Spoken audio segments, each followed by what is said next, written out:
how I stay motivated when life gets hard is, sometimes you just get given a bad situation, and sometimes it lasts for years.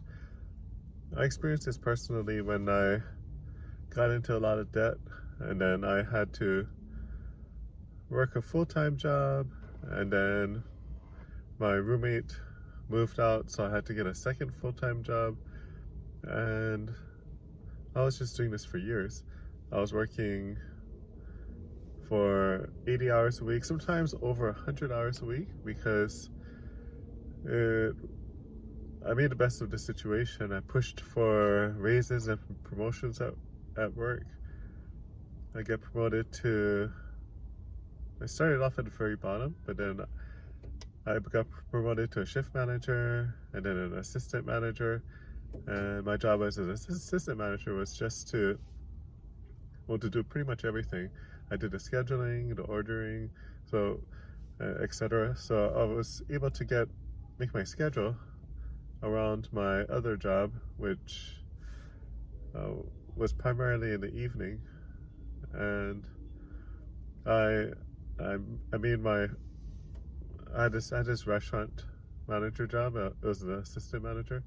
I built that schedule around my cafe job. Like, I worked in a coffee shop, so primarily at night. Surprisingly, reasonable amount of people got coffee at night. But then I was able to build my schedule around that, and oftentimes I would be called in to, like, especially around the holidays, they're like, "Hey, are you able to cover a shift?" Someone called out sick, so I would be scheduled for 40 hours, but end up working like 103 hours. So pretty much all I had time to do was commute and then sleep and do laundry, and that was pretty much it.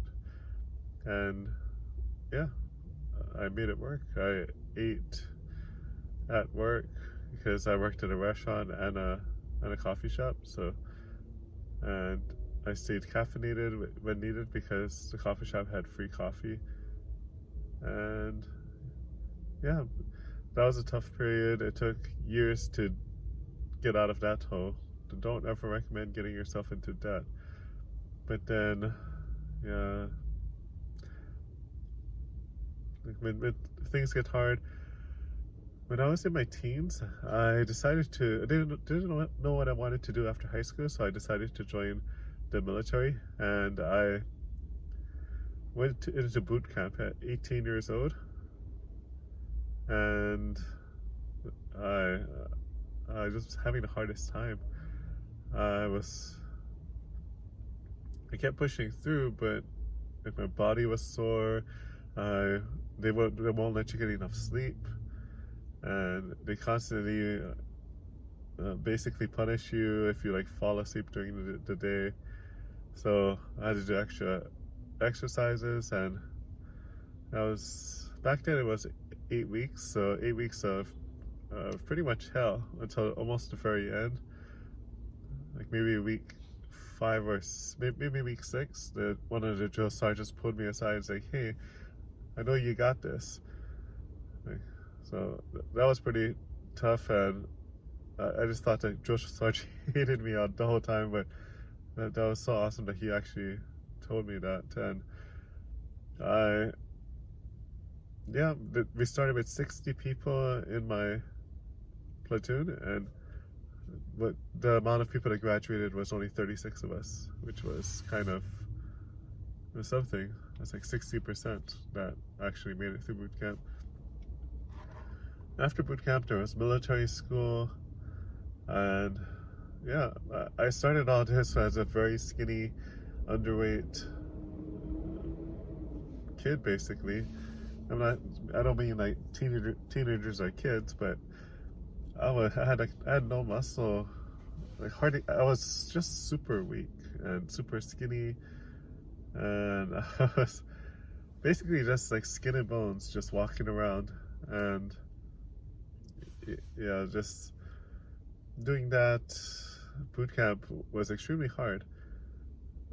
I was so behind on my push-ups that the drill sergeant made it my assignment that whenever I walked by a certain part of the building, I had to do 10 push-ups. So I kept doing that, and yeah, when it came to the final PT test, the physical, test, I was able to do enough push-ups and do enough sit-ups and then run fast enough to graduate. And that was pretty awesome because I wasn't sure if I would actually make it. And yeah, life does get harder sometimes.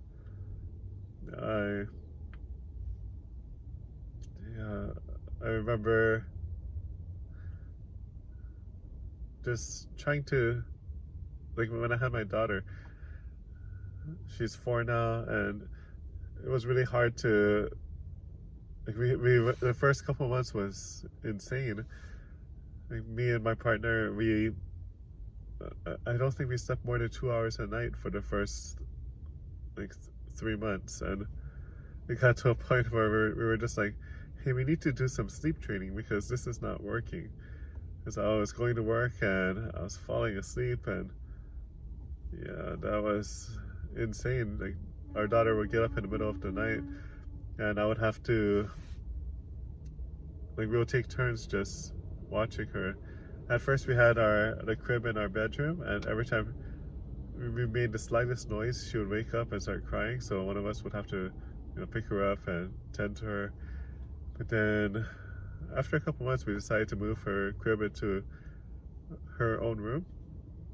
Luckily, we're staying with family, and yeah, that extra room they had was life-changing because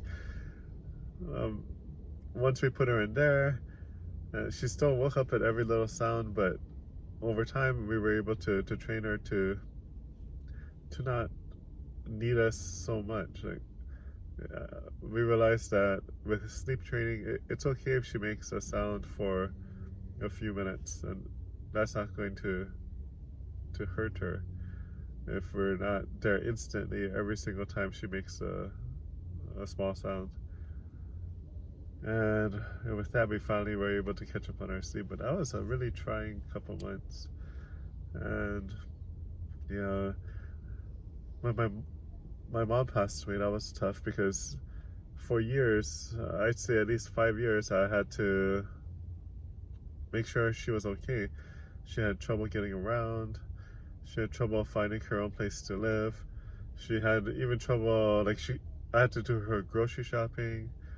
She used a walker and then a wheelchair, and just getting her to and from the store or to and from, in her last year or so of life, it was like every couple of weeks I had to take her to the hospital for a doctor's visit, and that was a lot because I was also I was going to college and also working at the same time, which was really hard to juggle, like making enough money to pay all your bills and going to college, and also it was almost like it felt like a part-time job, at least spending hours every day taking my mom from multiple appointments. Sometimes there's 1 or 2 appointments in the same day, and then helping her with her grocery shopping and other supplies. Like if she needs food, I would just pick up food. She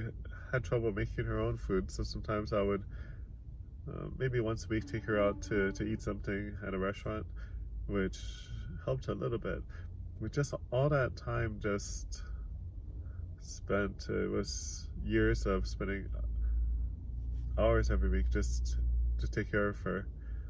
That was, and just watching her deteriorate, that was a lot to deal with.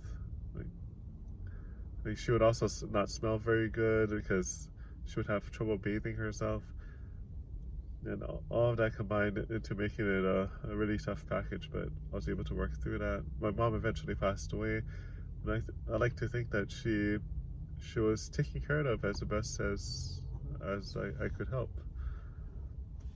And yeah, those are my stories of how to deal with like tough times.